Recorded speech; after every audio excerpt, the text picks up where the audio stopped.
Like she sat me down on this couch and my dad was there. My stepdad was there. And it was her. And she was like, so you think you're gay? And it was the craziest conversation of my life. And then that's when the whole Pray the Gate Away campaign with them started. But that's how that happened. Hi, gay. I'm PJ Brescia, they, them pronouns, your host of the BabyGay Podcast and the founder of the BabyGay community, celebrating the coming out process through storytelling, advocacy, and togetherness. I came out later in life and I knew nothing about queer culture. I'm still not an expert, so let's go on a journey of self-discovery together with amazing guests, diverse coming out stories, LGBTQI plus history, and everything in between. This is the BabyGay Podcast. Coming out looks good on you. Today, we're sitting down at the historic Black Cat in Silver Lake, California with the pink prince of rap, Simy Eurydice. Woo! Simy, thank you so much for being here. I really appreciate it. You're incredible. You're a rapper. You're a dancer. You're a model. You're an actor. What do you not do? I mean, seriously. That's so real, yeah. But we met at an event the other week, and I was really kind of blown away immediately with our connection. I felt like there was just this warmth and like instantaneously we were brainstorming ideas and kind of thinking about collabs. And I just like knew that we had to talk on the BabyGay Podcast and go deep. Okay. Yes. So here we are. Oh my God, I'm so honored to be here. And yeah, to go off of that, I loved meeting you. Yeah. You're so cool. Like we were all talking about our plans for the future and everything. I love it. We're so extra. Yeah. Let's go to the beginning. Let's dive deep. Like let's talk about childhood. You know, where were you born? Where were you raised? Oh, that's a good old question. Okay, so funny enough, I was born in Inglewood, but my mama didn't want me growing up in the hood. So I grew up in what I like to call white man's land, Cypress, which I still live at. And I go to Cypress College. I went to Cypress High. My childhood, it was pretty conservative. My parents were Christian. The funny part was they were Christian, but they didn't go to church a lot. They mainly had me go to church a lot because, you know, queer. Yeah. So, you know, pray the gay away, hashtag. Let's see how that worked for them. But besides that, my childhood was filled with a lot of joy, a lot of laughter. I just kind of made fun where I could. And I had a lot of good times just exploring a lot of things. Like I like to say the shows I watched raised me, like SpongeBob. I used to watch a hell of a lot of SpongeBob, you know, that queer icon. Power Rangers, basically anything that was like for boys, but like, you know, like a Jay's like that would be the thing I would be into. Who was your first favorite Ranger? Oh my God, obviously the pink one. Yes, course, Kimberly was that girl. You know, people wasn't like having crushes on her and in love with her, and I wanted to be her. That was my first instance, you know? But I really knew I was gay when I saw Danny Phantom. Like he was my first crush, like growing up. Like that was my man. Where did you see him? Oh my God. He had a TV show on Nickelodeon. Okay. Oh my God. And I love that show. Danny Phantom, but I had a crush on all the cartoon characters for real. I was weird. Like Timmy Turner was cute, Cosmo was cute. I was mad at Wanda all the time. Like it was a lot. It was a really colorful childhood. I'll say that. Do you have any siblings? Oh my God, I have a half brother who I never met. And I have a half sister. She was actually born on my birthday, so we share a birthday. That's incredible. Yeah. That's a sign. Yeah. I'm very spiritual, and that's like a big deal. We do not talk. It's crazy. Well, maybe it's time to start talking. Reach out, yeah. I feel like she's also queer like me, but she we is. never talk. I really feel like she is. How old is she? She's old. Ooh, I'm a terrible sibling. I'm gonna do the math. So if I'm 22, 7 years apart. 29? Yeah. She's younger. Oh, she's younger. Okay. Yeah, so she'll be 16, I think. Is that what that is? She's 7 years, so 15. Yes. You see, gays can't do no math. I know. I'm sorry. My dad would be so pissed. Oh, yeah. Lord. I know mine rolling in his grave, child. Lord. Okay, your dad passed? Yes, he did. My mom passed. Oh, my God. Connection. Yes. How old were you? Oh, my God. what was it? I remember I was in high school. I want to say I was 15. Yeah, Okay. funny enough. So I think I was 15. How did he pass? Oh my God, in prison. Yes. Oh, we're getting deep. We're going deep. No, we're going this is where we're talking about trauma. We're going deep. Yes, Because that's the root of everything. Excited. Yes. Yeah. Oh my God. Funny enough, it was actually my father and that whole side of my family, his side of family, that was so welcoming with me being queer. And funny enough, my dad, he worked on comics. He was super nerd. And he thought it would have been so cool if I was gay. Like it'd be a superpower or something. God. Like he really thought it was the coolest shit that I was. Like, that's incredible. I know. Sadly, I didn't grow up with that side of my family. But could you reach out to them? I did reach out to them. Funny enough, I just started reaching out to them this year. So now we have our own connection, which I think is beautiful. And they've been to a couple of my shows, which is great. That's so amazing. Stuff is good. Yeah, now. that's incredible. That's like, I lost my mom in high school too. And suddenly when I was 17, she passed of a brain aneurysm. And just like losing a parent is no joke. No. It's no joke. And it's always out of nowhere. It's like, what the fuck? Yeah. Like, why are you gone? Like, yeah. No. Do you feel like for me that, one, I ignored that trauma for 10 years. I completely like wouldn't talk about it and went to college and I just ignored that. Now embracing it, it kind of made me feel like anything's possible. Like I can do anything. Like those are the hardest things we'll go through in our lives. And it just makes everything else seem so much easier. Yeah. And like, I don't know, it's given me kind of like do it. It's nothing's gonna be as hard as that. So yeah. Funny enough, I don't think losing my father was like necessarily hard for me because I already had like my own gripes as to like why he was in prison. Okay. We'll talk about that later another time. Okay. But I was like, you know what, bye. And then I think I cried more when I found out he was in jail and what he went to jail for. And then when I just found the news that he passed, nothing. Like it was kind of like, it wasn't a numb feeling. It was kind of like oh, okay. Like that's it. You're gone, you know? I think the only, I think the hard part now was reconnecting with that side of the family because I feel like, you know, his ghost, I'll say, was still there. You know what I'm saying? So definitely. It's like there's just a lot of explanation and healing and stuff that had to happen. But that all happened for me to connect with them. And they accepted me back and heard me out. And some even apologized for the stuff that involved in that whole mess of that side of my family. So it was really amazing. Good. Yeah, that's healing. I mean, in the ignoring of my mom's death, I didn't have a connection to her. And then once it's all connected to when I came out at 27 and then basically started to address this trauma that I was ignoring. Then I started to rebuild a connection with my mom in another place that she is. And I feel like I have a two-way connection with her to this day. And it's nice. And it's like, I ask for signs and I'll get signs. And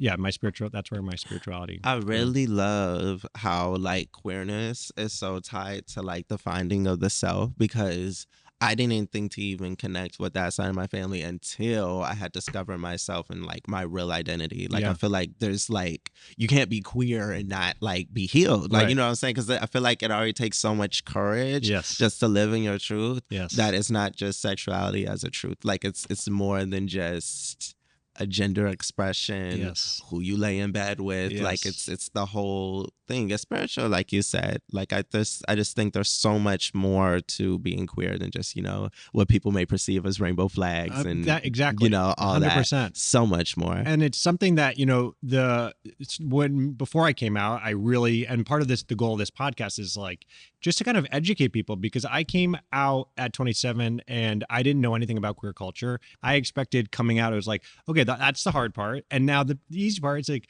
you're going to be welcomed with a giant party and a welcome wagon and this is your queer life and it's going to be great. And like, that was the farthest from my truth. Oh Lord. No, that's so real. But regardless of all that, I just want to say I'm proud of you for doing what you do. Thank you. Genuinely, because this is beautiful. Like this is helping the community. I hope so. Because literally your experience is a lot of people's experience. It was my experience. And I'm You know what I'm saying? Yeah, Like house down boots cunty. You know what I'm saying? Yeah. Like I feel like I also feel like the location of where we at is like a big factor too. Like the whole LA gay stereotype. It's a real thing. You know what I'm saying? That's why I don't go to WeHo. Yeah. But I really appreciate that you're going out of your way instead of just being like, okay, well, that's just a gay experience. No, like you're doing your best to try and like change that and make it something positive. So I always commend you on that. Yeah, That's I just so want to beautiful. demystify it and talk about all the things that are not spoken about, like our first queer sex experiences. Like, going into it, you don't know how to have sex, and it's not that easy. So it's something that, there's going to be awkward moments. So let's just like laugh about them and together. I'm laughing now. Yeah. Right? Oh my God. Yes. I have some crazy stories. Yes. I'm going to sip to that. Yeah. Sip to that. We'll talk about that later. But what about music? Where did that play in your life from the beginning? So I love, okay. This is so funny. I grew up literally being a computer kid. Like nobody would have known. Like I was literally watching Power Rangers, Dragon Ball Z, because I wanted to be like a video game animator at Baby Pictures, where I was like on a laptop. I was that kid, right? Wow. And then I'll never forget. I went to middle school for the first time, and that summer when we were shopping to get clothes to go to middle school, we were in the alley, fashion alley, if you know where that is. Mm-hmm. So we would shop there for clothes. I would look cool when I went back to school, but I'll never forget there was like a little TV and it had Nicki Minaj, Bedrock music video, and it was her verse. I remember I looked at that and I was like, I want to do that. Yeah. So I remember I did choir when I was in middle school. But the funny thing was I was rapping when I was in choir. Wow. So that's also how I got my name. When did you start rapping?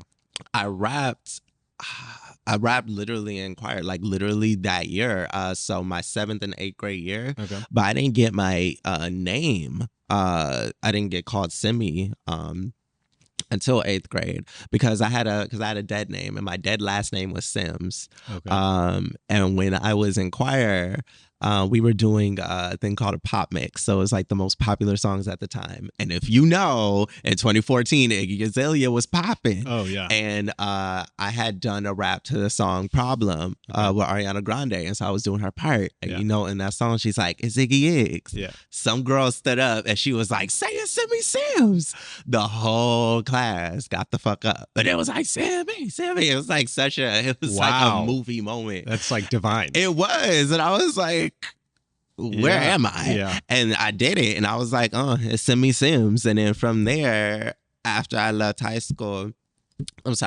after I left middle school and went to high school, that's when I started to like develop the idea more. Okay. And I just went by Simy and I started working on my own music because I was done with people telling me what to do. Mm-hmm. And also, at that point in my life, I also felt like I had enough training because I was doing choir all the time. I was dancing and all that. So I was like, okay, I want to do my own stuff now. Yeah. Mm-hmm. Nice. And what about the last name? Where did that come from? Oh my God. So when I started to transition after 2020, I was like, what name should I go by? And I was like, let me just pick Simy because people were already calling me that. Yeah. Like they were not calling me by my dead name already. So I was like, okay, that's cute.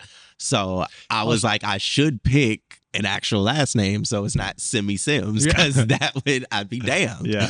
So I was obsessed with the show called Hadestown. And Hadestown, it follows the story of Orpheus as he's looking for his wife Eurydice. It's a retelling of that Greek tale. And I just love the phonics of it, Simy Eurydice. Like I was like the E, and it was like, okay, chef's kicks. So I picked that last name. That's awesome. Yeah. What does a dead name mean? Okay, so a dead name is typically reserved for someone that is transitioning and it's a past name that they don't go by anymore. So this could also be known as like a government name, or we don't want to say real name because that would be insensitive because their new name is their real name. Yep. So a dead name is just the name of their former selves. That's what I would say. Yeah. Got it. Thank you. Of course. So what music was inspiring you as a kid? Oh, okay. people gonna think I'm crazy, but XXX Tentacion, or just X if you cute.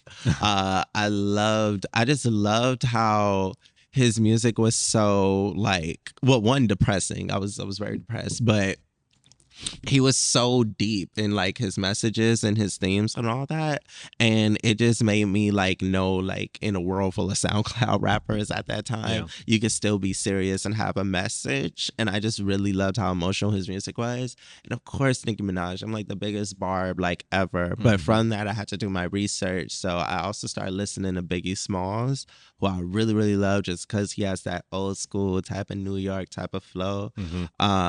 And Chance the Rapper, only because growing up, I grew up Christian. I was going to church, and he was a Christian rapper. And I just think that sonically, we do a lot of different animations in our voices. And so I just kind of pick the best parts of all of those people and combine them. And I think that's how I get my sound. Got it. Yeah. How has queerness in the rap community evolved? Because, you know, I feel like it was pretty taboo when we were growing up. Is there a camera recording me? Is this the one? It hasn't. I really don't think it has. I'll just say that as a whole society, because, you know, it's 2024, people have just decided to like remain silent unless, you know, they're full on trying to attack us. But nowadays people are getting full on canceled for their, you know, bigot opinions. So I'll say it's just that I don't think it necessarily has changed. People have just become quiet, because now that we have people like Lil Nas X, guess who I get compared to all the time? Yeah, I'm sure. I know. And it's completely different, because I don't even think Lil Nas X can be considered a rapper. Like he mainly sings for the most part. I rap. Like this, different sounds, different aesthetics, different everything. But just because I'm queer, people are going to be like, oh, no, you're Lil Nas X. Why are you trying to be Lil Nas? God forbid I put on a cowboy hat. It's over. Do you think, though, that he is so popular now that's helped you as well? No. Okay. I don't think so. Because the thing about Lil Nas X is he didn't become popular because he's gay. He was popular because of the song. He came out as gay after his album. And not even after his album. Like, it was like the album had dropped, and then it was literally Pride Month, and it was the last day, and he sent out this tweet. He was like, oh yeah, I'm gay. That's it. And now heavy on the queerness, but he already had an audience. That's the one thing I think is hypocritical about just the community in both queer community, LGBT community, and music. Because when we have actual queer artists that are talented, been here for years, they are not mainstream, they are not pushed, they have nothing. Look at Cakes the Killer. Where is he? Do you even know who Cakes the Killer? Oh, Lord Jesus. No. Cakes the Killer is, now I can say he's a huge inspiration to me, because he's a queer rapper that does queer raps flawlessly, and it's amazing. You have to listen to him. But like I said, that's a problem for me when we have actual queer artists as far as like the rap community goes. I'm not talking about the Troye Sivan's, I'm not talking about the Conan Grays. Rap, we don't push them. Even the Kevin Abstracts, like with Brockhampton, I feel like because he's hetero passing and he's in a mainly bisexual band, we push it because there's some appeal there. We'll never have now, or hopefully we'll never have a queer rapper that looks like me, represents me. Don't say never. That's why I'm not doing it. That's why I'm not doing it. Maybe, hopefully. We will. Hey, we and will. We are. We are. I'm praying. Yeah. Because we have yet to have a queer rapper that actually raps about queer things that looks and identifies as queer. Like for Lil Nas X, like I feel like when he's gay, and that's cool that he represents that, but I need someone that represents everything. The non-binary people, genderqueer people, the trans people. I need to see those people pop in, and I need to see them actually rap and compare with our straight counterparts, because Lil Nas X isn't doing that. And no shade to Lil Nas X. Like, this is so like, towards him, like no shade for real. No love. Like, love and support. We gotta love and support each other, but I'm just saying I would love to have the community actually push and support the actual queer rappers are doing it. Like even on shows like Legendary on HBO Max, there's so many queer artists making that music, and we'll all the time be like, Katrina, Boots Cats, da da da da da. We're not pushing these artists. We're letting these other artists take this sound from us. Like Drake with that whole album, Honestly Nevermind, that pissed me the fuck off. Okay. He literally just stole house beats and rapped on it, and that was a hit. But we have these actual artists that are queer, that are doing these things that are not being pushed. Yeah. And that's an issue for me. Yeah. What are your thoughts on Billie Eilish?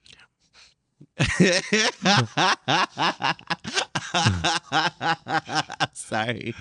I love the album. I love the album. Yeah. I love the album. I'm a big fan. I wasn't as big of a... This has made me a way bigger Billie Eilish fan. I always respected her. Yes. But I'm very excited about this. Yes. I love... of course, Birds of the Feather is my favorite song, but I really love just that whole... the 3-song thing, because it goes Birds of the Feather, then it goes Wildflower, and then it goes The Greatest. Those 3 songs in that row. Oh, chef's kiss. She really cooked with this album. Yeah, she really did. Yeah.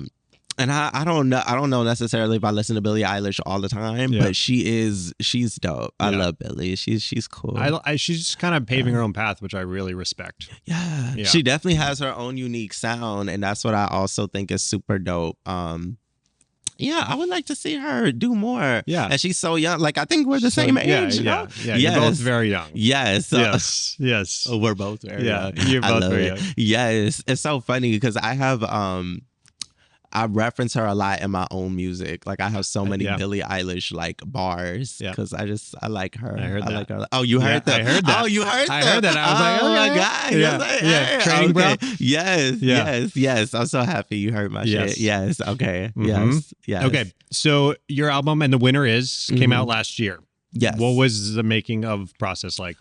Oh shit. Okay, so and the winner is a baby that I had in my belly for like 3 months. Finally pushed her out in August, but that process was very because at first was it because I started building up really basic concepts for her in 2019. I didn't start making music for her until 2020, but then I had joined a rap collective. It was a queer-based rap collective. Amazing. Tell us about that. Oh, it was something, child. It was something. I think it was queer for aesthetic. Because I feel like all of the people there, they would low-key claim they was bi, right? But I feel like they were doing it because of Brockhampton was popping, and they were really trying to like hop on that. And not to say bisexual people don't exist. No, they very much exist. They exist. They exist. Yeah. I'm saying these people, I don't know. Specifically because all of them had girlfriends, right? All of them had girlfriends. They would only refer to their girlfriends. And whenever I try to talk about anything queer related, if I said anything that was sus, it would be, oh, that's sus. Why are you so gay? Like stuff like that all the time. Or let's dial it back on here. And I remember, funny enough, the first song of And the Winner is Fine. It was actually, thank you. Yeah. That was made from one of the producers from that collective. And I was going to push it towards the band and be like, okay, let's all do this. Let's have a queer anthem. Be like, being gay is great since we're all queer, right? Yeah. They were like, no, like there's nothing good about being queer. Like, you think I would want to be this way if I had a choice? And I was thinking like, damn, like, yikes. I was like, okay. Heavy. So I think it was very performative. Yeah. And also I think race was definitely a factor as well. It was literally like it was mainly white. There were 2 other Black people. One got kicked out like as soon as I was there. Other one, why he was kicked out? It's because he wasn't really pulling his weight. Okay, got it. I guess. How do you stay in the collective? What are you like? Are there requirements? So not necessarily requirements. It's just like we had a leader, and if you didn't do what the leader said, you would have a meeting about you the next week. Everyone was a part of, and we would talk about you. And if we didn't like what was said, you was removed. But for me though, because ain't no bitch about to kick me out of nothing. Yeah. So what happened was we had taken a hiatus because Drama's intentions was coming to a high. And I felt like I was being shaded on their Instagram page. So I had a conversation and I was like, okay, look, you have my verses on your stuff. Like, if you're going to keep dissing me and we in this band, you going to have to take my shit down. And it became a whole thing, be like, oh, what? Why would I do that? Like, we never did this. So whatever, right? And I said what I said. If it's going to be an issue, we're going to take it down. They had a whole meeting. Like I said, they had the meeting about love the meetings. Right? We love the meetings. Yeah. And I guess they came to the conclusion that they were just going to re-record the album. They didn't need me. I said, oh, okay, cool, do Taylor it. Swift. No, literally, I was like, Taylor's version is crazy. So I was like, okay, do it. I would love to see that happen, right? And then what happened was, because they already text, and in California, those count as like evidence or something. They didn't take it down. So I took them screenshots. I sent it to the distributor. That shit was down. And not only did it take down our songs, they just took down the whole page. Because of how many offenses it was. And to this day, guess what? No remake. No, their version of the album. Because end of the day, they kind of needed me for that album. Because on a lot of the songs, and we were working on a second album as well, I was the only Black queer voice, and not just queer as in sexuality, I mean gender as well. Like all of them were like cis white men, like, and that was also a problem for me as well. And I just kept thinking back, like, why the hell did I do that? Why did I do that? But everything happens for a reason, right? And I'm saying all of that to say that's why it took so long for me to do my music, because also while I was in that collective, they didn't let me work on anything outside of their own music.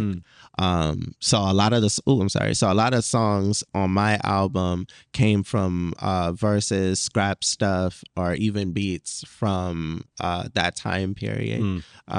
So thank them for that. And also some songs are full on dedicated to them, like great. Bow Down. Yes. And, oh my God, I love Bow Down. Yes, tell me about it. Yeah.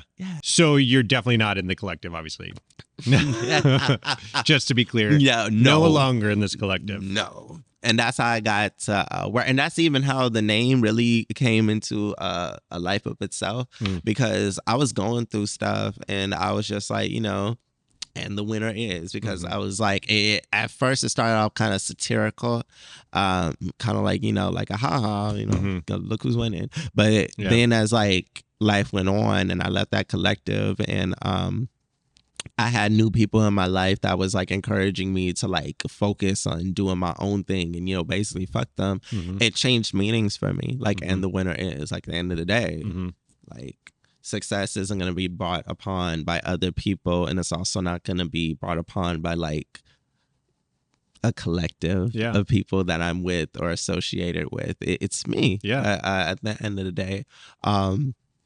So that's how certain songs was even dedicated towards that, talking about that situation, and even the title, like even the cover art. Like I have the trophy. I love the cover art. Thank you. It's incredible. Thank you. I mean, this album's really, really good. Everyone needs to check it out because it's legitimately amazing. Who have been some of your positive mentors in your life? Hey, Baby Gays. If you're enjoying the podcast and you're interested in learning more about the Baby Gay community, make sure to visit our website at www.baby.gay to discover more info about our events, merch, and all the ways to connect. And of course, don't forget to subscribe and share. Love you. Who have been some of your positive mentors in your life? Oh my God, there's so many people. Most of them come from academia, which is great, because they help me out with everything. I first had to shout out my mentor, Dr. Maha Afra. She's crazy. We always she's a short Lebanese woman who's older, and we're always arguing because we're the exact same person. And she was born like 4 days after me. Like she's July 18th. What's your sign? I'm a Cancer. Cancer. Yeah, so she's a Cancer too, but she crazy. Yeah. Like she genuinely like insane. Like, oh my God. But she pushes me to do any and absolutely everything, and she's taught me so much. Like so many phrases I live by, like I am my teachers, or a dancer's job is to make it work. And she's humbled me in so many things. Like you know, like you don't need lights and a stage and all this and that. Like take it to the community, meet them where they are, just go, just do it. Yep. So I thank her for a lot of the stuff, and she's just such a blessing to me. I call her mom, huh? So she's that. great. But besides her, also have to shout out Janelle Herman. I call her my gay godmother. She helps me like maneuver through all the queerness and stuff like that. Like whether it's like encouraging me to go get tested. Mm-hmm. That's important. Mm-hmm. Whether it's encouraging me to go get tested, whether it's me just needing someone to talk to and confide into.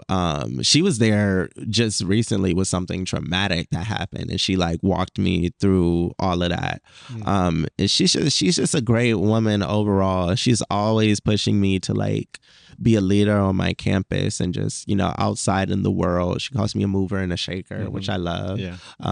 So yeah, those two mainly right now, but there's just so much more. Yeah. We'd be here forever. Yeah. Yes. That's incredible. I mean, mentors are so important, and same. It's like those people who just push you and kind of reflect things that you don't see, but are sometimes so obvious. So it's really important to have them if you can. Yeah. Do you have mentors? I do. Yeah, I do. My brother-in-law, my oldest sister's husband, is a mentor of mine, and he has always been just in my corner, pushing me when the rest of my family and friends were kind of maybe saying the opposite of what I was hoping for. And he was like, no, do it. Like, for example, I kind of moved to LA on a whim. I bought a one-way flight and didn't look back. And he was the only one in my life that was like, yeah, go. So I get you and now. Yeah, here we are. Wait, where are you from? I'm from New York. Oh, okay. Yeah. Yes. Yeah. So I'm from the suburbs. I'm not from the city, FYI. So yeah. Where though? It's Westchester County. It's north of the city. Yeah. I'll give it to him. Yes, I'll give it to him. But it's not about me today. Yes. That was cute though. Okay. Yes. So you were interviewed recently by Vibes. Yes. That's amazing. How was that? You. It was great. Oh my God. Because that was like the longest interview I've ever had, like ever in life. And they really got into the nitty gritty of everything. And I think it was a really good interview. I loved them. And nice. I loved working with their CEO, Panda. I love her. Love her so much. Shout out to Panda. Shout out Panda. What are some of your goals for your music career? I want to be, going back to where I was knocking, I want to be that queer icon in rap. Mm-hmm. Like, I want to be what I wish I had growing up. Mm-hmm. I want to be what a lot of people hopefully want to have as they're growing up now. Like, I want to be a positive, queer role model that shows the truth, that's honest about the experience, but also has like a positive outlet. And hopefully I can implement some change into the community as well. Yeah. So a lot of my goals are all low-key political because I just want to push. Yeah, we're pushing the gay agenda. I love that. Yeah. So I want to be here and queer, and I want people to be proud of that and choose themselves always, even when there's opposition. Yeah. Always. Well, we'll vote for you. So yeah. Keep going. Yes. So you're dropping a new song. Yes. Called Lilith Temptation. That's exciting. Yes. Tell us about that. Oh my God. So I don't think there's anything gayer than a mullet, right? Yeah. Like, you know, so, and of course, mullet is tied to like this alternative look. And I really wanted an alternative song. And I was like, okay, like, how do I make like an 80s emo record as a rapper? So I found this beautiful beat from Quiddle. Shout out Quiddle. And it was this beautiful, like this 80s emo ballad like kind of thing. It had this guitar that went and I was like, oh my God, I have to hop on this. So I hopped on it, and I was so inspired by like David Bowie and Billy Idol, how they would just talk and all that. So I was like, let me just mash up how they like kind of talk, sing, and then just make it a rap. And then combine 80s emo with rap. And that's how you got Lilith Temptation. And the song really wrote itself. Like, I think the whole thing was done in like 20 minutes. Like, it was cool. And I love it. It's hella catchy. I'm going to leak it to y'all. Yes. So what does Lilith Temptation mean? Oh my God. So speaking of the devil, so Lilith, if you know, you know, she's the first wife of Adam, like biblically in the Bible. But this is like mythology, right? So Judeo-Christian mythology, right? But there's like rumors that she actually was in the Bible, but she was erased because she has this like idea of feminism, right? Like she wanted to be equal with Adam. It wasn't man came from the like she was created the same way Adam was. But for me, and funny enough, this is how the song ends, I have strong feelings that Lilith was trans. Like, I genuinely feel like Lilith was an intersex person. Like, they had all the parts because they were, like, the first, like, person. Yeah. That's just my own theory. Yeah. And I feel like they were wiped from, like, you know, the Bible and creation and all that because of that, because of homophobia and all that. And people couldn't handle, you know, what do we have another woman for? You know what I'm saying? So the song has a hook, or the chorus. It says they want to spend with Lilith because I'm putting myself in that, because I think Lilith, you know, being the first woman, being the sex symbol, obviously, because she had Adam and Eve. Yeah. That's the thing. And I added temptation because I think, like, because she had all the parts, I feel like she had the best of all the worlds. So she would be tempting to anybody. Yeah. So that's where the title came from. And that's what the song is about. It's just about being, but it's almost exclusive to trans people. So it's about being like, you know, to tempt people as like a trans person and just be super beautiful and all the things. Yeah. That's beautiful. I love that. Yeah. You have a deluxe album coming out. Yes. What is it called? Oh my God. So I just changed the title, but I decided, because the last album was called And the Winner Is, and this album is starting to have a sound of its own, I'm just going to call it Me. Me. Yeah, me. With an exclamation point. Me. I love that. Yes. Isn't it cool? Yeah. Yes. Me. Me. That's what's called. Me. And the winner is me. And the winner is me. That's amazing. Yes. How do you handle being misgendered within the music business? Oh, that's crazy. It's so funny because, and no shade vibes, but that happened the whole interview. I was just sitting there like, okay, and who's going to tell them?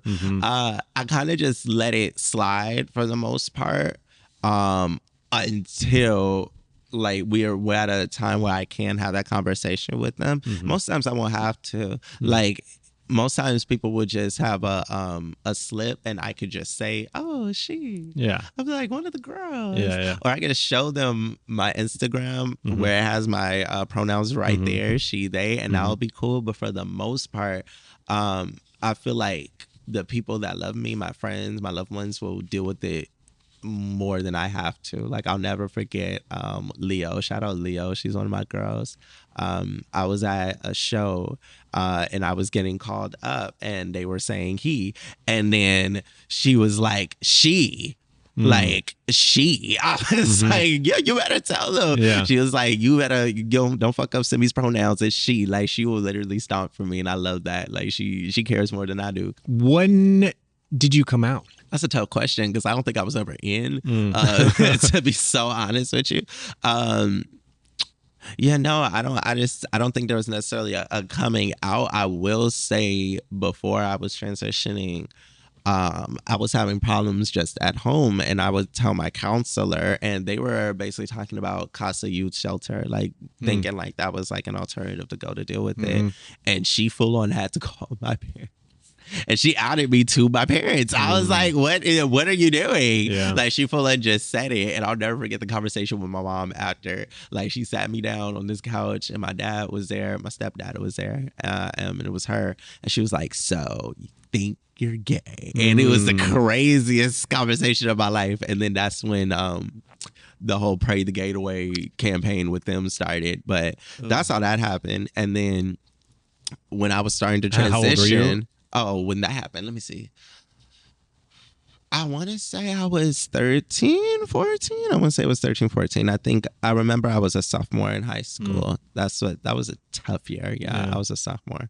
But when I was transitioning, when I had came out for transitioning, that kind of happened very early on. Like I think 2021 was when I made that change and started letting people know.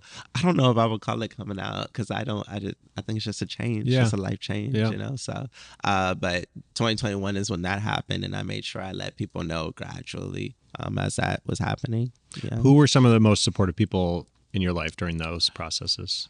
You know what? I can't even shade. As much as I want to shade them, my collective. It was as much like it was kind of like there was certain members. There was literally 2 members that I would have deep conversations about it with. Yeah. And they were really cool, and they would even try calling me by different pronouns to see how like it would work. Yeah. And all those type of things to see how it was. And that helped me a lot with that. But then, of course, that falling out happened. And once that happened, I was kind of just like my biggest supporter. But then after that, as far as like pronouns and people addressing them, I've had a lot of support from like people I did theater shows with, musicals, because when people would misgender me, I used to like apologize for them. I'd be like, oh no, it's okay, I know what I look like. And everybody's like, stop doing that, like why are you doing that? And then they would always stick up for me and be like, well, you know, what you want to be matters. So big shout out to all the people I did musicals with, because they were the biggest one. What were some, you know, we give our community recommendations for books, TV, film, music, podcasts that help them through their coming out process. Were there any of those things that kind of stuck out to you? Steven Universe. I feel like just that whole cartoon, like I said, I was raised by cartoons, but Steven Universe, I feel like, well, first off, the creator is queer, which is amazing. But there's just queer undertones throughout the whole show. And they even have like queer main characters. There's a lot of symbolism. And I love that show. I feel like if you're coming out and you want a good slice of life like show to show you, you know, it's cool to be wherever you are and explore yourself and just find yourself and really love that process. Steven Universe is a show to do it. Also have to recommend the original Color Purple. That's the movie that I started wearing pink from, because, you know, obviously you have the main character Celie, right? And she's queer, and she's going through her lives and, you know, all these tragedies and stuff, right? But she's still remaining true to who she is, no matter what life is throwing at her. And it's just such a powerful story. That's huge. And then the last one I have to say is Moonlight. Moonlight is the reason why I started transitioning, because after my great grandmother had passed, she would always say, you know, be yourself, right? And I always had like this deep internalized homophobia. But I had finally decided I was going to watch a gay film. I was going to watch a gay movie. And I had saw Moonlight. Moonlight was the movie that I had saw, and it literally changed my life because of just how real and raw it was. So beautiful. It really was amazing. So those 3 pieces of media is what I would recommend. That's amazing. What advice would you give baby gays and your younger self before coming out? Take your time knowing who you are. Take your time finding yourself, and don't let anyone else take away your moment. Let your coming out be your coming out. Let that be something special and authentic to you. Yeah, that's what I would say. Yeah, I love that. Yeah. Okay, so we're gonna do a segment that we're calling My First Time. So we have community members submit anonymously their first queer sex story and experience. We're just going for it. We're going for it. Okay, I got you. Okay. At 17 years old, I lost my gay virginity in an unexpected way in a trailer park in Indiana on a school night. Oh, shit. It all started when I attended my city's gay pride event alone that year. There, I was graciously invited into a group of friends, though it wasn't as sweet and romantic as it sounds. We friended each other on MySpace. Oh, MySpace? What? How old is this story? We friended each other. Okay. We friended each other on MySpace. I cannot get through that. And I noticed one of them had a cute friend. I let him know, and he kind of set it up for us to meet. We all went to a nightclub that was easy to sneak into through the smoking section. That's real. That's here. That's Bible. Okay. The cute friend was invited, and within 30 seconds of meeting him, he started making moves on me. You go, bruh. We made out that night and exchanged numbers. For a couple of weeks, we texted quite a bit, and he kept inviting me over, though he lived 45 minutes away by freeway. Yikes. That's far. That's far. That's love, though, because I'll talk about it in a minute. I was lost and confused at that time with no real support at home. So one night, finally, I said yes to his invitation. Ooh. With no supervision at my house, leaving for the night wasn't a concern. The drive was almost entirely on the freeway, and I remember feeling extreme butterflies on my stomach, almost nauseous with knots. When the GPS directed me off the freeway, it was pitch black and rural. I thought, yo, where am I? This is like a horror movie. I soon realized it was a trailer park. He came out to get me, and we went into his room, passing what I think was his grandmother in the living room. His whole family lived there. In his room, I was so nervous and awkward that I couldn't speak or do anything. That's real. Yeah. That's real. Yeah. We watched TV until he said, "It's getting really hot in here. I'm going to take my clothes off." Classic. This isn't real. Yeah. Who says this? People say that. People say this. You had this? I mean, this is not my story, but this is a real story. Who said it's getting hot in here? So I'm going to take out. No, Nelly, a damn lie. Yeah, just Nelly. No, that's a lie. Yeah. And he did. And did. Okay, anyway. Nobody says that. And I had the distinct thought, I've never been in this situation before, in a room with a naked man. I couldn't figure out if I was supposed to look or not. Yeah, I get that. That's so funny. Which seems funny in retrospective. I can't remember if I took my clothes off or if he did, but they ended up coming off and we had sex. I bottomed, of course. Yes. Yes. What the fuck? Afterwards, I stayed the night but didn't sleep at all, just laying there thinking, I can't believe I finally had gay sex. That's so, and more power to you. Yeah. There was some excitement, but also a feeling of, oh, is that what this is? Later, I realized it was actually bad sex. But at the time, I was just blown away by how lackluster it felt. You go. Yeah. There was only one time I enjoyed bottoming, and it was on my birthday. And Lord Jesus. No, literally, it's funny because I had went to go, I was going to top him, right? And I had went, and I had my little birthday makeup on. I had these little pink, like, Daisy Dukes, and I had, like, a black crop. And I was just walking in, like, you know, all cute. Yeah. And I go in, and he's there. He's cute. We're in this, like, hotel room. And we're talking, like, we're gently having a conversation. I'm like, this is cute. Like, this is nice. All of a sudden, he was like tossing my salad. All of a sudden. And then next thing you know, he has this magical lube and he's explaining it like, what this is like, I don't know. Okay. That's the thing. Like, he was saying it like, this is like surgical grade lube is what he was saying. So I was like, I don't know, whatever the fuck that means. Yeah. But he was just using it, and I thought he was just using it to jerk off. Next thing you know, I'm being penetrated. Whoa. And I'm like, hello. What? No, literally. And the crazy part was it hurt. Like, it was hurting. Yeah. But then, like, I don't know what came over me. I just came feral, and I was like riding him. I was like, no, give me this. Yes. He busted twice. Yeah. I know. It was so, I've never had that happen again. Like, that was a very, it was a birthday treat. It was a birthday treat. I don't know if that will ever happen again, but damn, I was like, no. Yeah. I can't imagine bottoming and it just feeling like whatever. Like, I don't know. Well, by the way, for me, it took months. Like, with the first guy I was ever with, it was blowjobs for months. And he was kind of like, okay, like, you ready? And I was like, I don't know. And like, it just, like, I guess after the pain, I mean, it was definitely painful. It was, I mean, but after that, then it was like, oh, okay, that's it. I don't know. I kind of had that, like, oh, all right. Oh my God. Yeah. Oh my God. So, we have to wrap up shortly, but how, like, because part of this segment is kind of demystify that first experience for people. Yes. How was your first time?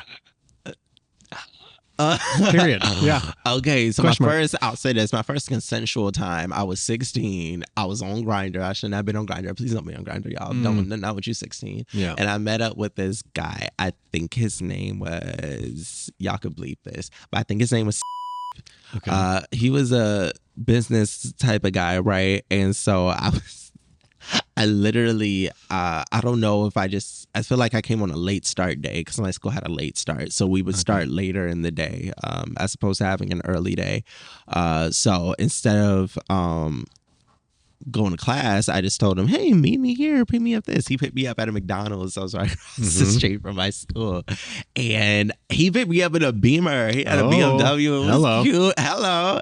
So I got in this car and we driving. He takes me to like this lot. I guess it was like to a building that he owned. And I was like, okay, money. Like, yes. So we're there. We get in his back seat and we full on flip fuck. Like, it was like we go both. In the car. In the backseat. And I was shocked because like this is my first time, right? And like I was like, I couldn't even tell you which one I liked more. I don't even think I necessarily like finished or anything like that because it was so new. I was so young and all that. But I will say after he topped me, I remember I had went back into that McDonald's and my friends were there.